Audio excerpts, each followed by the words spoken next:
অবশেষে দিনটা আসতে চলেছে কয়েক ঘন্টার মধ্যে।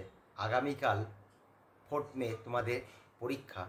প্রত্যেক ছাত্র এবং ছাত্রীদের অগ্রিম শুভেচ্ছা জানাচ্ছি, যেন তোমাদের দিনটা খুব সুন্দর হোক এবং তোমাদের লক্ষ্যে অবশ্যই তোমরা পৌঁছাবে কালকে, সেই আশা রাখছি।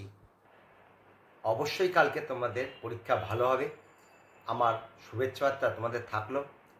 তার সঙ্গে সঙ্গে তোমার গার্জেনদেরও শুভেচ্ছা তোমাদের সঙ্গে অবশ্যই তো রয়েছেই। যাই হোক, খুব ঠান্ডা মাথায় পরীক্ষাটা দিও, কোনো টেনশন নিও না।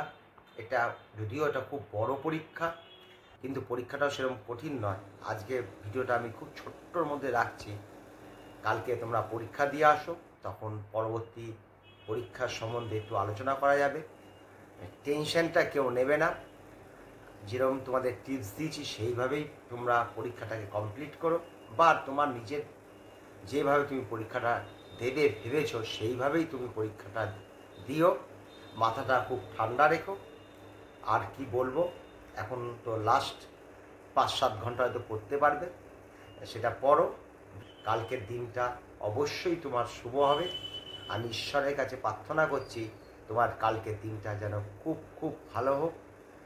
তারপরে আমাদের তো 1.5 মাস হাতে সময় থাকছে রেজাল্ট বেরোনো, সেই সময় পরবর্তী ভিডিও অবশ্যই আমি তোমাদের দেবো।